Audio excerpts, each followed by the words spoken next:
YouTube. Such magnificent, thought-provoking content for all to appreciate and enjoy.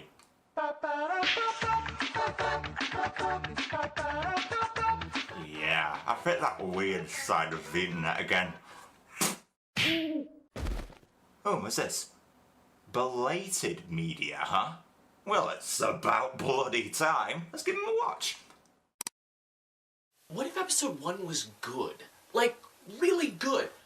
What if I were a story exec at Fox and George Lucas came to me and was like, this is the film I'm directing, and I was like, no, let's go through this right now and let's see all the points that work and don't work, and I'm going to rework it right now with you. Interesting. Wow, that was very well thought out. Great analysis, lots of interesting ideas. Though I personally thought episode 1 was good. You're kidding me, right? Well, I suppose that might be a bit of a what the f***?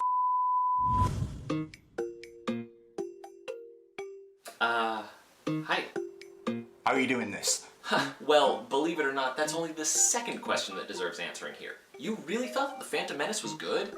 Well, okay, calling it good might be a bit of a stretch, but it had some awesome things about it.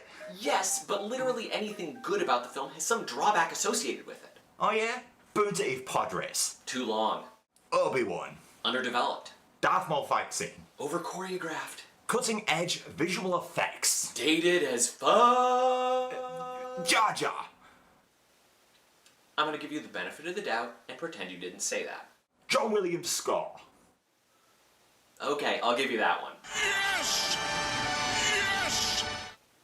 Okay, I will concede that episode 1 wasn't a total disaster. But we both know which episode of Star Wars was. Star Wars Episode 2. Yeah, what a mess. Attack of the Groans. Yeah, because at the time, everyone hoped that episode 1 was just a fluke. Everyone thought, yeah, Lucas will have learned from his mistakes, episode 2 is gonna be awesome. And whilst there legitimately are things episode 2 does better than 1, overall, I'd have to call it yet another step back. So why, when asked about my opinion of this film, would I describe it as a great big steaming pile of hairy Wookiee shit? Well, why tell when I can show? This is Star Wars Episode 2, Attack of the Clones. So, should I go? Oh yeah, of course. Will you stop that? My heart can't take you showing up all the time in unexpected places. What, you mean like this? Bye. Damn you and your impeccable green screen! So our second chapter begins back on Coruscant as Padme, now a distinguished senator, arrives for an important vote in the Senate. But our opening scene I find rather unfitting, mostly due to this. I guess I was wrong. There was no danger at all. A few moments later.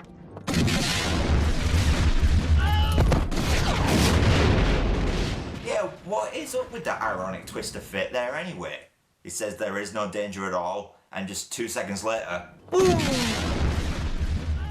You guys know what I'm on about. It's the comedic tempting fate trope where you say something that dares the universe to do something and then it actually happens. How we doing? Things couldn't get much worse. The universe just loves proving me wrong, doesn't it? But why is it here? Again, it's a comedic trope, but it's used just before people have been viciously murdered. Imagine if in episode 4, during the Obi-Wan Vader duel, Han just shouted out, "Don't worry kid, the old man's gonna be fine." No! Oh, sorry. You see, it would totally detract from the moment. George, there's a time and place for jokes in your movie. This isn't one of them. What, is this your second line of dialogue in the film and you've fucked up already? Oh boy. So it turns out Padme used a decoy to fool her would-be assassins. Yeah, this supposedly pacifistic character is perfectly okay putting the lives of her friends in harm's way to save her own neck. What a fucking bitch, am I right? But Padme wants answers, so she goes to the Jedi for help. I think the Count Dooku was behind it. He is a political idealist, not a murderer. Just 1 second.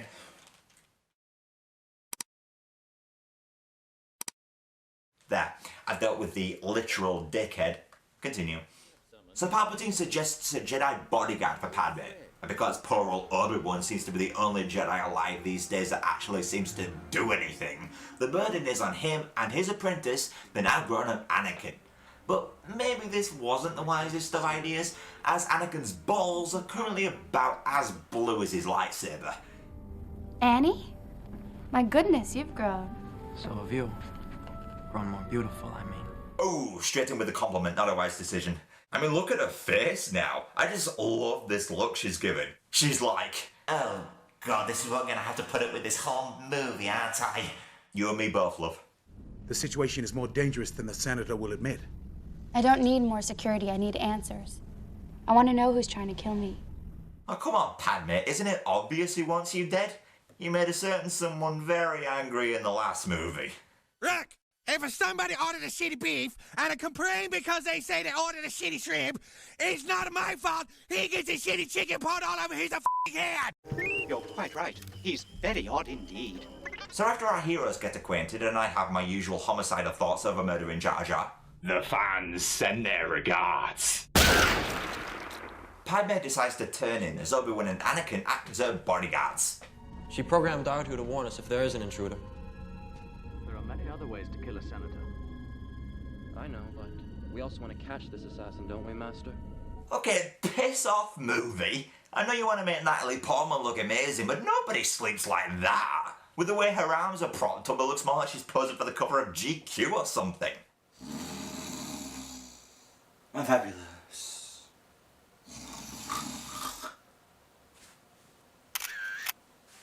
Fabulous.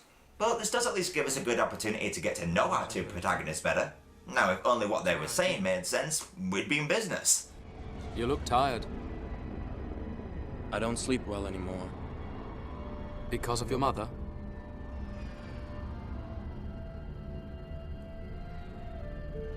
I don't know why I keep dreaming about her. Wait a minute. Are you mean to tell me that in the 10 years since Anakin left Tatooine, he never went back to visit his mother? It's like the last thing you said to her, you Tatooinean twonk. I will come back and free you, Mom. I mean, I know the Jedi forbid emotional attachments, but beyond that, that's utter bollocks. There's inevitably going to be an emotional attachment between master and apprentice, for example. And he was a good friend. And there's many instances of Jedi having non-Jedi friends as well, so we know emotional attachments aren't just limited to those within the Jedi Order. So, fly to Tatooine, you twit. See your mom, there's nothing stopping you. I'd much rather dream about Padme. Oh, okay. He's thinking alright, just, not with his brain. I mean, God only knows what he was doing under those robes earlier today. I mean, just look at him. Dirty bastard. So the two Jedi continue to bicker about some old bullshit when a drone carrying two poisonous worm-like things comes along. Unfortunately, R2 is not feeling up to the task right now. Alright, who would install Windows Vista and R2? But Anakin and Obi-Wan sense Padme is in danger regardless as they rush in to save her.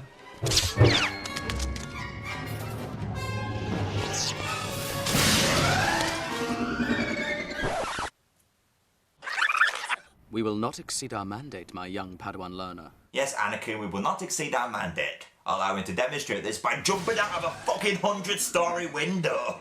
Obi-Wan Kenobi, esteemed Jedi Master and professional twat. What? So Anakin gives chase on a speeder, and after managing to save his dumbass master, the two give chase to Zam Wesell, a character who somehow is far more interesting when she's a blob of pixels. But get this, the two seemingly lose her trail as Anakin decides to... Okay, what the hell is he doing? Maybe committed suicide. Okay, what? No. Yeah. Annie. Bushi. 9. What in the name of Yoda's sweaty green butt crack was that? I mean, what did Obi-Wan say earlier? Besides, your senses aren't that attuned to my young apprentice. Oh yeah, they're not that great. They're only attuned enough for you to be able to fall several hundred feet through the air and catch a ride on one ship upon thousands that's traveling hundreds of miles an hour perfectly. Did Michael Jordan just go number 2? Because that was some bullshit. Obviously. Okay, so Anakin causes Zam to crash, which is weird, as Anakin wanting to question her to find out who she's working for, so wouldn't you think he'd try to keep her alive as best he could? Ah, fuck it. Anakin! She went into the club, Master. Patience. Use the Force. Think. Use the Force. Think. Isn't that a bit contradictory? Use the Force. Think. Don't think. Feel. Yeah, Bruce gets it. You wanna buy some death sticks? Uh-oh. Huh. Well, anyway. Do you want some wacky bracky? Piss off, man! Okay, bye. Okay, so Anakin goes around the club trying to spot Zam out. And, well, honestly, this could be a really interesting scene. And I think she's a changeling. In that case, be extra careful. Yeah, I mean, Zam could take the form of literally anyone. Anybody in this bar could be her, so Anakin and Obi-Wan are going to have to use their keen Jedi senses to pick her out from the crowd. Oh, Zam could just not bother and look like she did before. Ugh, what a missed opportunity. I mean, this could have been a really cool scene. Like maybe Anakin is looking around and all of a sudden he attacks Obi-Wan. And for a moment you think, what the fuck? Then it turns out Zam disguised herself as Obi-Wan as she reveals her true form, and that would show and help demonstrate how powerful a Jedi Anakin is becoming. It would also make this line, Why do I get the feeling you're going to be the death of me? a little more clever, where it would turn out that Obi-Wan wasn't sensing what transpired in Episode 4, but what instead would happen in a few minutes. Regardless, George, you introduce a shape-shifting character into your movie, but you never have her shapeshift. I mean, she's a freaking assassin. Shapeshifting should have been her greatest asset. She could just morph to Rose Byrne over here and stab Padme in the back when she least expected it. Jeesh. Oh, and speaking of characters not using their tried and tested abilities. And who hired you? It's just a job. Who hired you? Tell us. Tell us now! I think you're forgetting something, Anakin. Yeah, tell us now. That's the extent of my interrogating abilities. Man, if only as Jedi could trick people's minds. A sort of Jedi mind trick, if you will. He still has much to learn, Master. But it doesn't matter anyway, as Jango kills Zam before she can spill the beans. So Anakin and Obi-Wan are ordered to split up. Obi-Wan will track down the location of Jango, and Anakin will protect Padme. Which is weird. I mean, what happened to the whole always two there are no more, no less thing? But whatever. These guys are clearly too busy to help. In time, you will learn to trust your feelings. Then you will be invincible. I have said it many times. You are the most gifted Jedi I have ever met. Gifted?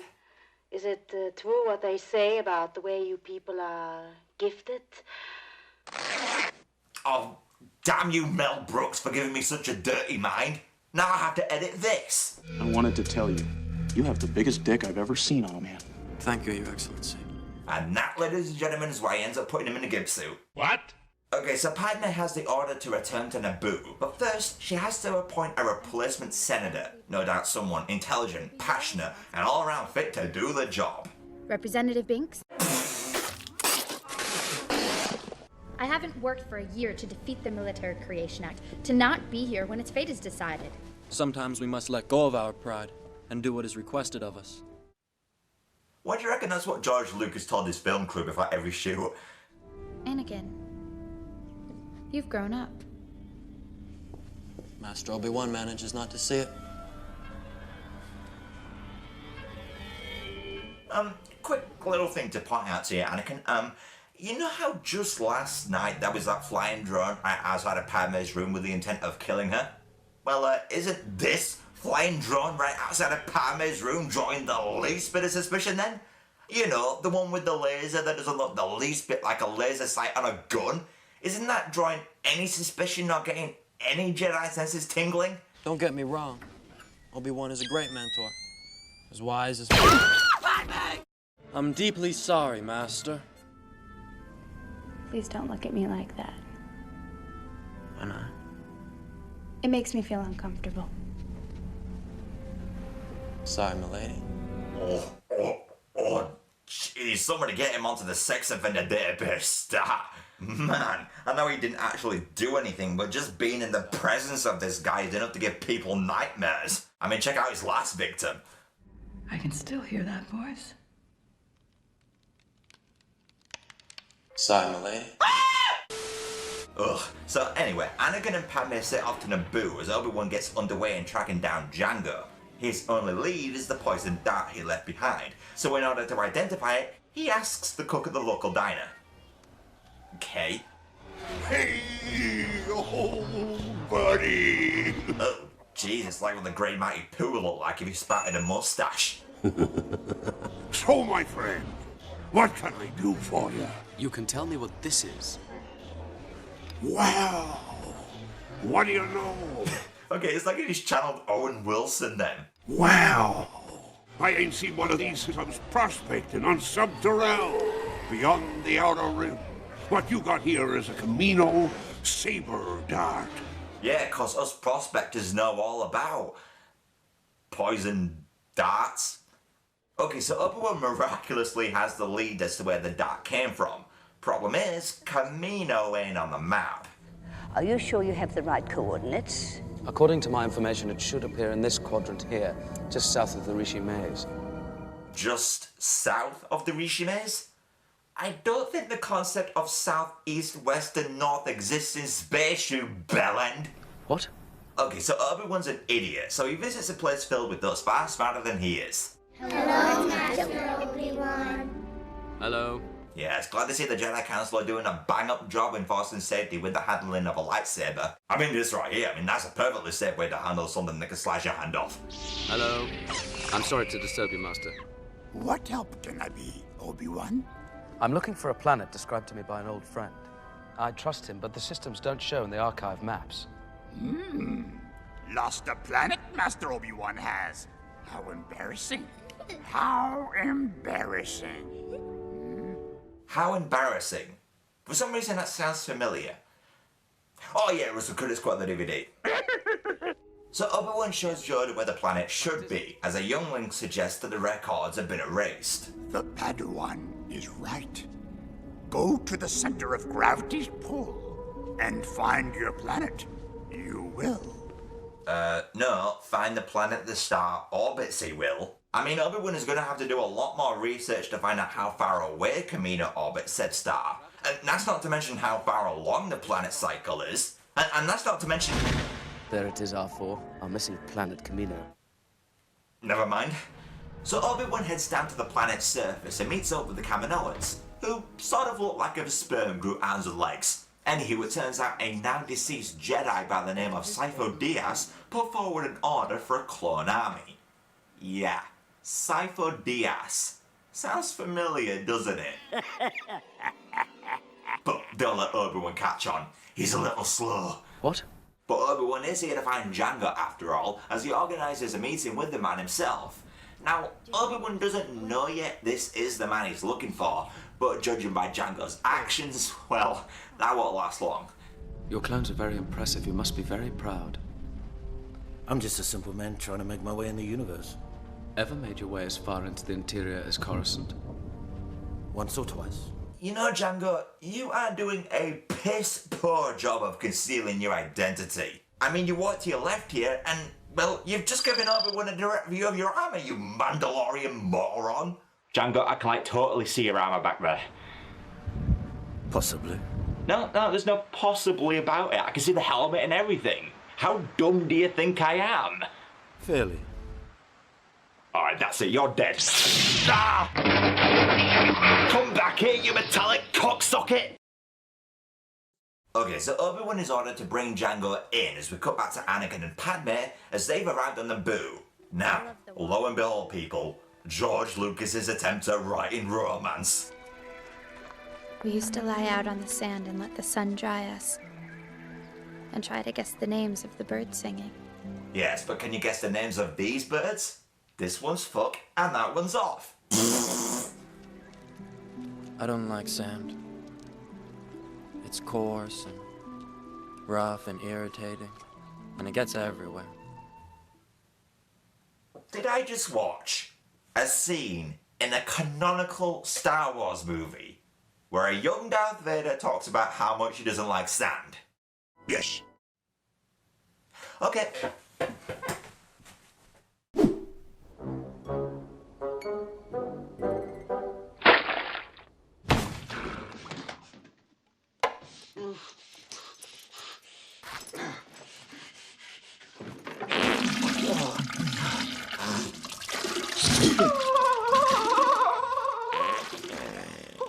Oh, that makes me feel a lot better. So, yeah, God only knows why Padme starts liking this guy, and... Oh, yeah, of course, yeah, she's contractually obligated to. Otherwise, she'll cause a time paradox, the results of which would cause a chain reaction that would unravel the very fabric of the space-time continuum and destroy the entire universe. Whoa, this is heavy. So the film has no choice but to continue developing the so-called romance between the two. Oh, well, I continue my relationship with Senor Cerveza. A minimum of 7 of these is required for viewing episode 2. The recommended amount is as many as it takes for you to pass out, but I got a review to do.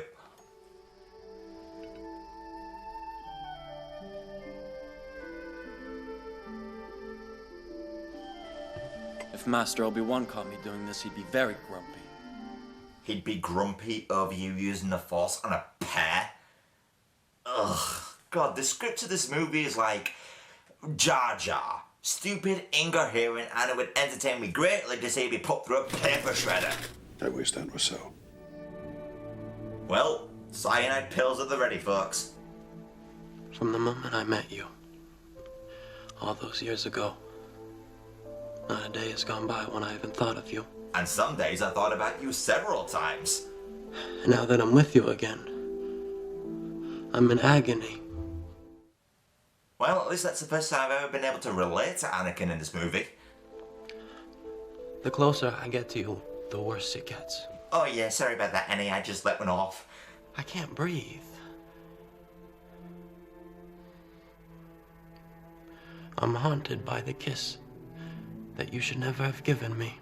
Can you feel the cringe tonight? God, how much longer is this scene? Yeah, well that's a minute too long. If you're suffering as much as I am, please tell me. Well, on the bright side, watching this movie can be seen as an alternative to Epicac. Okay, here we go. The closer I get to you, the worse it gets. Ooh, one down. The thought of not being with you. I can't breathe. I'm haunted by the kiss that you should never have given me. No, please, no more. My heart is beating, hoping that that kiss will not become a scar. Dad, I'm scared. You are in my very soul. Get the phone. Tormenting. Call 911. Lois! Anything is possible, Padme. Okay. I think it's all gone. I wish that I could just wish away my feelings. I don't want to. I don't like Sam.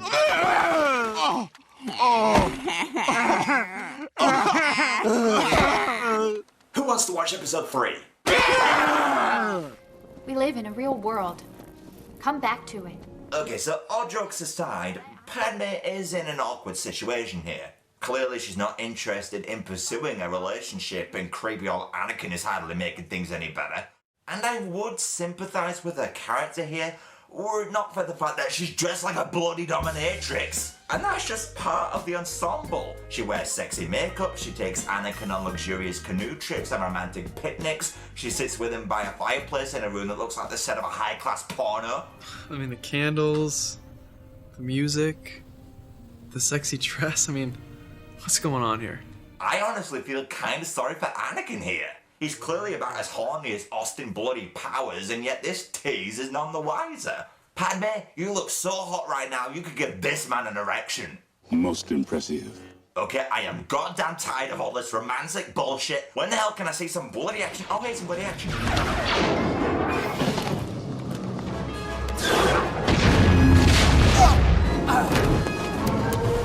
Oh yeah, he's fine. He only took a missile to the face. Walk it off. Whoa, Obi-Wan going orang on our asses there. KO. You win. Huh, that'd be cool though. A Tekken-like fighting game for Star Wars and... I forget I said anything. Oh, not good. Ooh, do yourself a favour and never freeze frame these scenes. The CGI recreations of their facial features will give you nightmares. Oh my God! What's wrong with your face?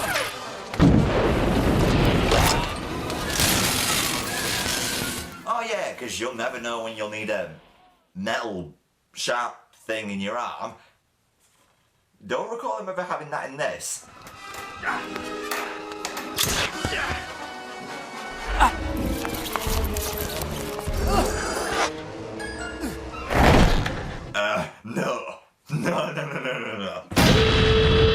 No, there is no way he could hang on to that thin-ass rope when he fell from that high.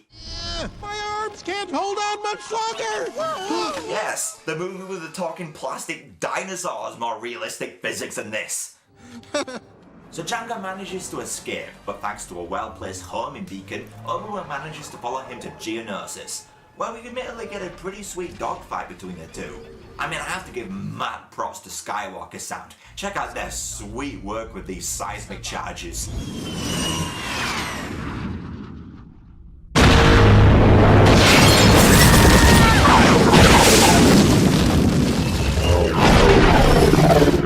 But back on Naboo, Anakin's in a rough patch as he has a nightmare of his mother. Oh, so he thinks. I reckon he was actually more disturbed by the sand she was standing on. But I digress. He and Padme head for Tatooine to Ashmi's new family, where she is. She was about halfway home when they took her.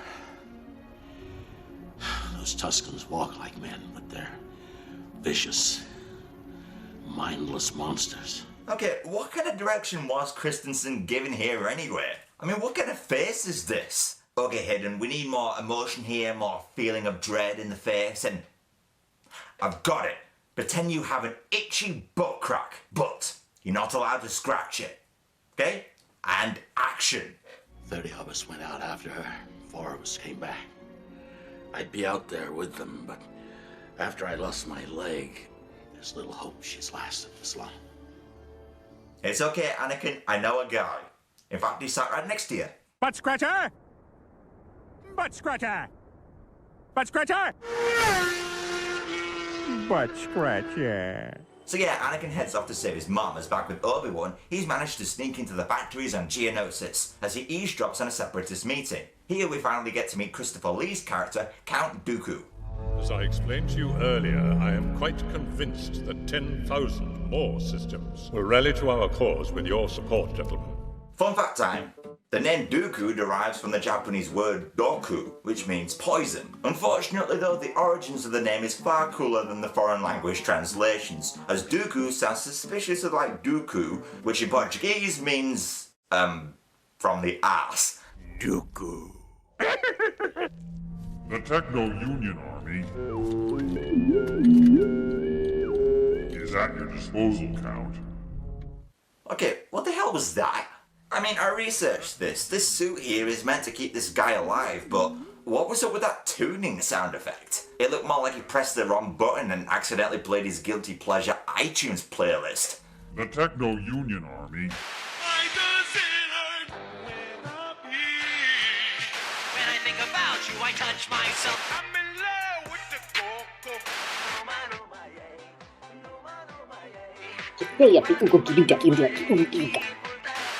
Is at your disposal, Count.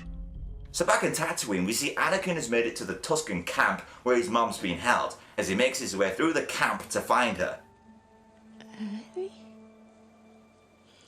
Oh, you look so handsome. Yeah, I bet she's pretty ecstatic over the fact that her son grew up looking like this, as opposed to this. Now I am complete. I love. Oh my god, you are not going with that approach. That's the kind of thing parodies of this scene does. Oh, Sylvia. La. Oh gosh, I hate breaking their hearts like that. So Shmi dies, not exactly sure why, as Anakin goes apeshit on the Sand People. I mean, I know he doesn't like sand, but I mean, jeez. Anywho, he arrives later at the last homestead as Padme, dressed like a hippie for some reason, attempts to get through to him. Why couldn't I save her? I know I could have. Sometimes there are things no one can fix. Like your acting, for example. You're not all powerful. Well, I should be. I will be the most powerful Jedi ever. I promise you. I will even learn to stop people from dying. Well, you could always consider a career as a doctor or something. It's all Obi-Wan's fault. So yeah, Anakin has his tantrum and is quick to drop the bomb that he just committed mass genocide. I slaughtered them like animals. And upon hearing this truly horrifying news, Padme responds appropriately. To be angry is to be human. Oh yeah, she responds appropriately, alright. For a Nazi! I mean, sweet fried bantha balls on a stick, lady. The guy just confessed to mass fucking murder of women and children. The response to that isn't, to be angry is to be human. No! The response to that is, holy fucking shit, I'm dating a goddamn psychopath. R2, plot a course for Coruscant. I need to have this guy arrested and jailed for life. Holy shit, woman, you're as fucked as he is. Or hell, maybe even more so. Remember what Obi-Wan said in A New Hope? Who's the more foolish? The fool or the fool who follows him? Yeah, that's pretty depressingly appropriate, isn't it? Now, there, I agree with you. Okay, so after Anakin's done grieving a character we hadn't even seen in the movie up to a few minutes ago, Obi-Wan calls and asks Anakin to retransmit a message to Coruscant. But Kenobi gets captured mid-transmission, so Anakin and Padme quickly set off to rescue him. Meanwhile, back on Coruscant, it turns out Palpatine can't approve the clone army unless a senator proposes he be given emergency powers. And out of literally thousands of senators, guess who's the one to do it? Misa propose that the Senate give immediately emergency powers to the Supreme Chancellor. Wow. Okay, ignoring the fact that this somehow got a round of applause, please go back to earlier so I can address the more major fuck up here.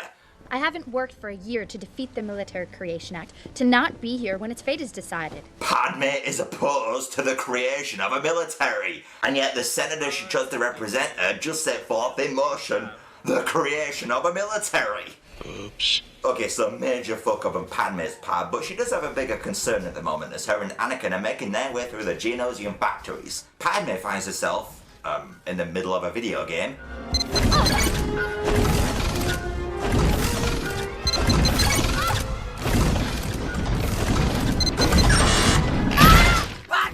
Ooh, nasty. Well, guess she said if she wants a role in a new Parappa the Rapper video game. But things are looking up for Anakin at least, as he's all set to become a new star on Vine. It was at this moment that he knew. He fucked up. So yeah, the two royally fuck up as they're quickly caught, and couldn't they have just killed them? Don't be afraid. I'm not afraid to die. I've been dying a little bit each day since you came back into my life.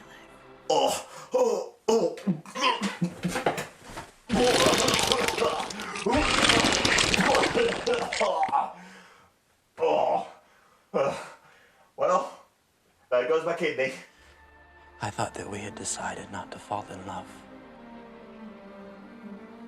That we would be forced to live a lie. And that it would destroy our lives. I think our lives are about to be destroyed anyway. Yeah, nothing more romantic than the threat of death. I truly, deeply love you.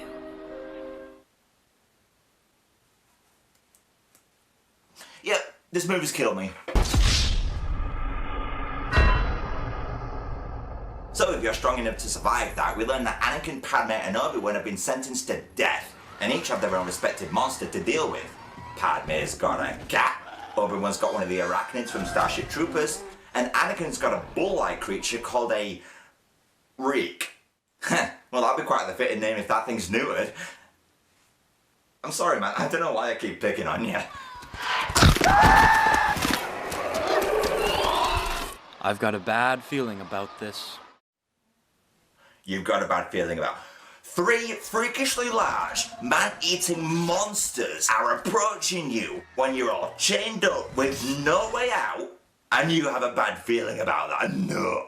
Anakin, you're being a pessimist. And a pessimist he is, as the 3 managed to escape. Well, okay, maybe the bad feeling he had concerned something else. Oh, god damn it, I hate sand. It's coarse, rough, irritating, it gets every... Oh, thank god it stopped. And the look continues as one bad motherfucker shows up to shut this party down. What results is... one of the coolest moments in any Star Wars film ever.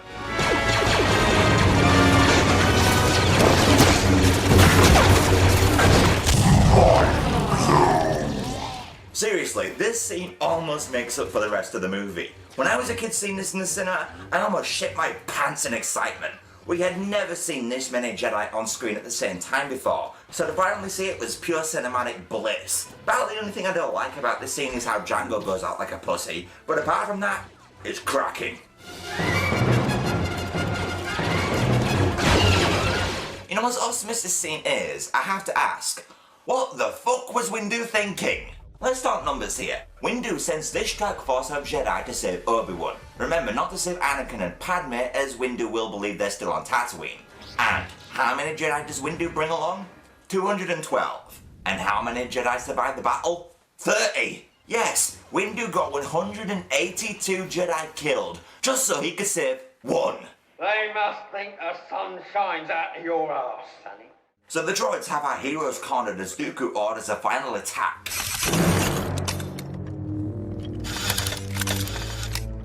Well, we're boned. But lo and behold, the group is saved as Yoda turns up just in time with the clones. How he managed to gather all these clones in such a short time is beyond me, but fuck it. The Jedi escape as we cut back to Jango's son Boba, who sadly has lost a father. Oh, unpleasant end to bring your kid to work day. I'm beginning to agree with you. But back to our heroes as they've spotted Dooku on a speeder, but the absence of seatbelts in these gunships proves problematic.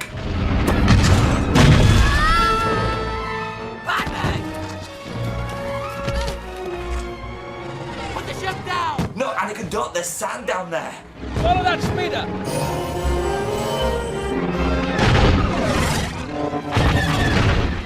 Over the ship! I can't take Dooku alone!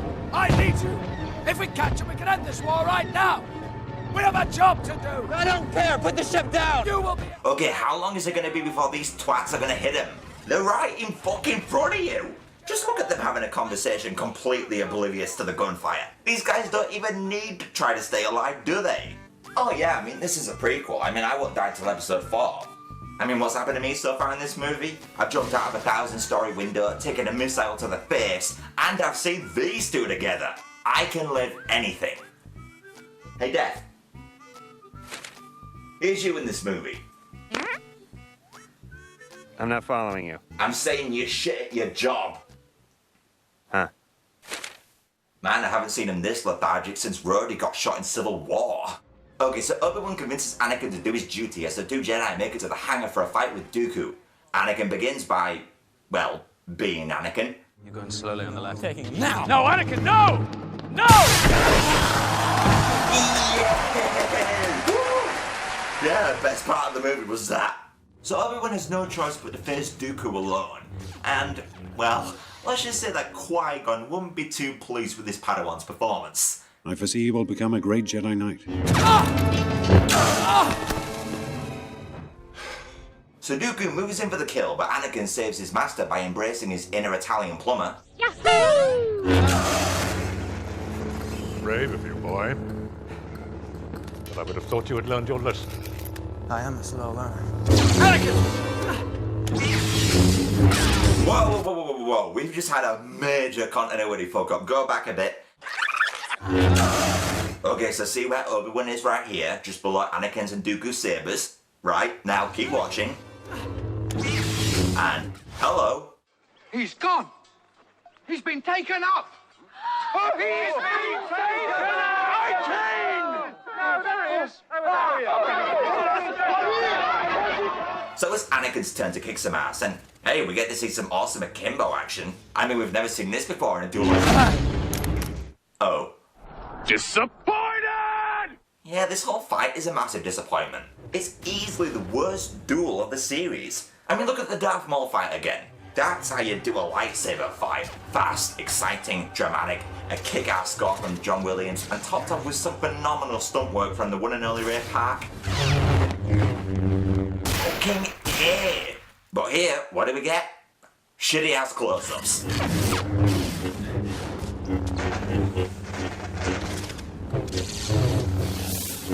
Look, I'm fighting Dooku too.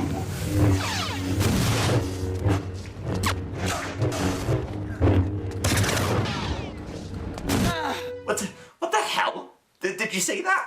Anakin just froze in place for like a full second there. Watch again.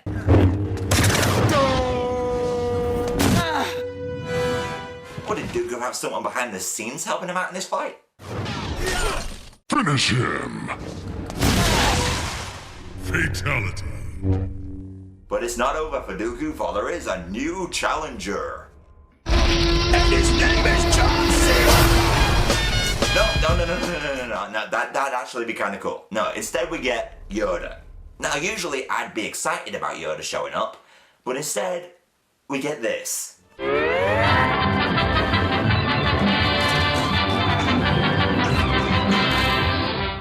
you ever have one of those moments where all your life you wanted to see something, and then when you actually got to see it, you realised how shit your wish was? Yeah, that's Yoda with a lightsaber. I mean, we all wanted to see this, but in my opinion, it's just too cartoony to enjoy. I mean, all I see here is an old man waving his stick at the ground. You'll make this look good in post, right? Oh yeah, I like our bitches. Cracking. Yoda just wasn't meant to fight with a saber. He should have solely been a Force user, and this fight here should have been between Dooku and Windu. Because if Yoda can do all these flips and seemingly have the stamina of Mo Farah, why does he carry the cane everywhere he goes? Hell, he uses what is essentially a flying Segway earlier in the film. How lazy is that, considering he can do this? Okay, so the duel ends at a stalemate as Dooku's all like, fuck this shit, I'm out, as he distracts Yoda with a pillar about to fall on Anakin and Obi-Wan.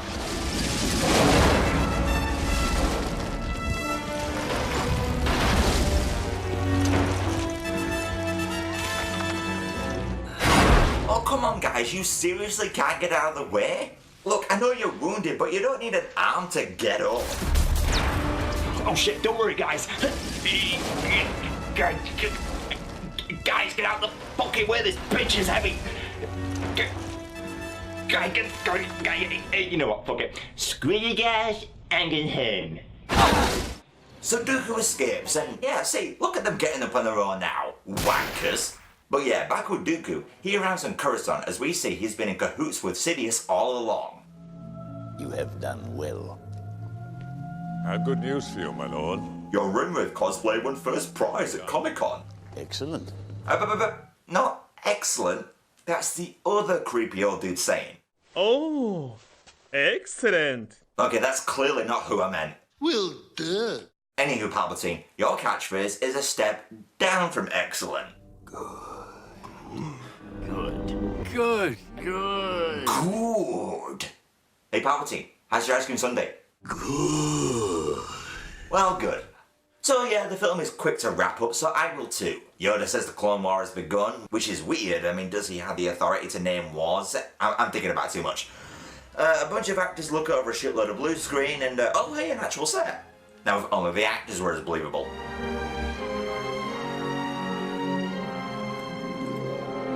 And for this private wedding, we're doing the short version. Do you? Yes. Do you? Yes. Good, you're married. Kiss her. So that was Attack of the Clones. Seems prudent it's episode 2, because this movie is shit. I mean, okay, I won't go as far as to say that I hate this movie. I mean, it's bad, but it does legitimately have redeeming qualities. I love Ewan McGregor as Obi-Wan. You can't go wrong with Christopher Lee. There's some pretty sweet action sequences with phenomenal sound design. The cinematography is pretty nice with many shots using the rule of thirds quite effectively. And there are a couple funny moments. You want to buy some death sticks? You don't want to sell me death sticks. I don't want to sell you death sticks. You want to go home and rethink your life. I want to go home and rethink my life.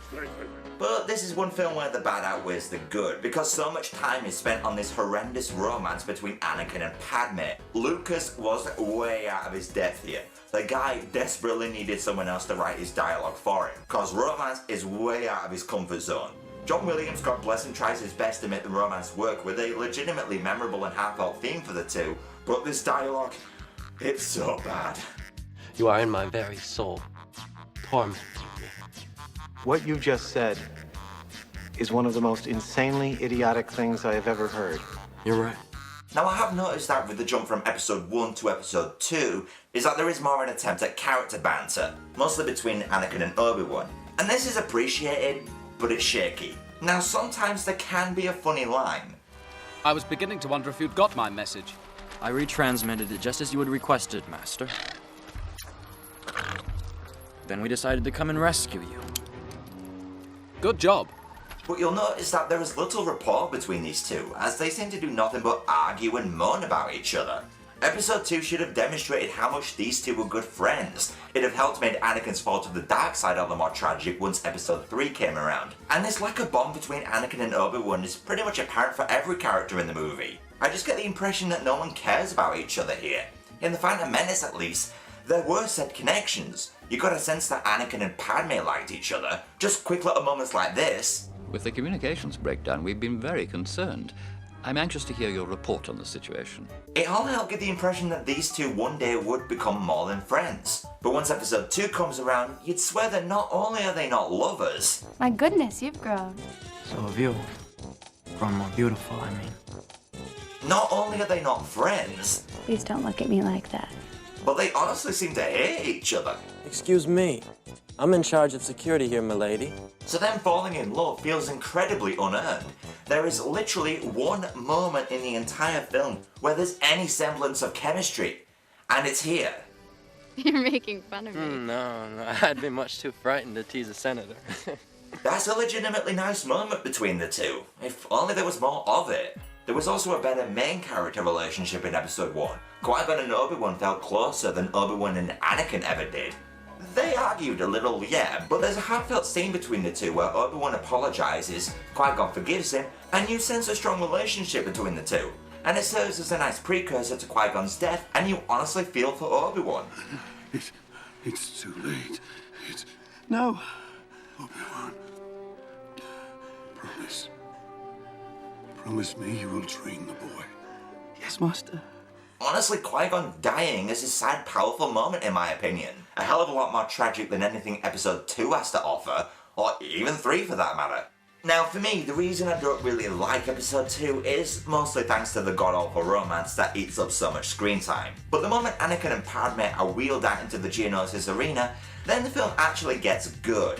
Cause everything that takes place in this one scene is what I wish the rest of the film was like. Obi-Wan, Anakin and Padme first to face off against these creatures, all without weapons, which makes it more interesting to watch. All the Jedi show up and I'm just in awe at the sight of it.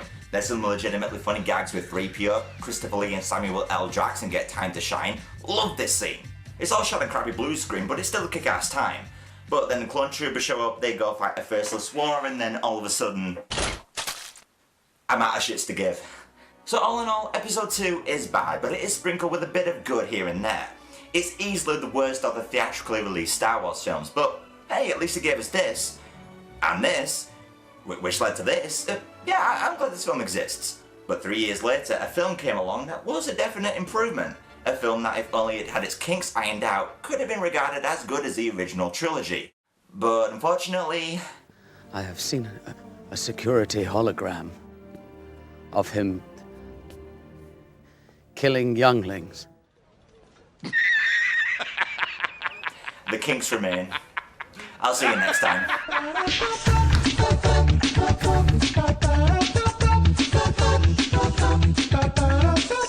Hey, what's going on, guys, and thank you so much for watching, and I want to take this opportunity to give a massive thank you and shout out to Michael of Blatant Media for agreeing to appear in the intro of this review.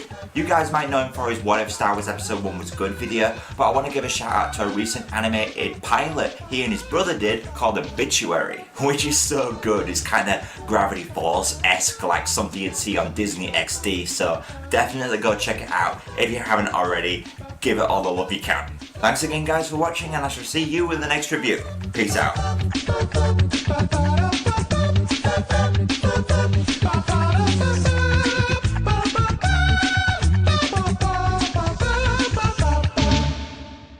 I'm in agony. It's not fair. Excuse me. It's all Obi-Wan's fault.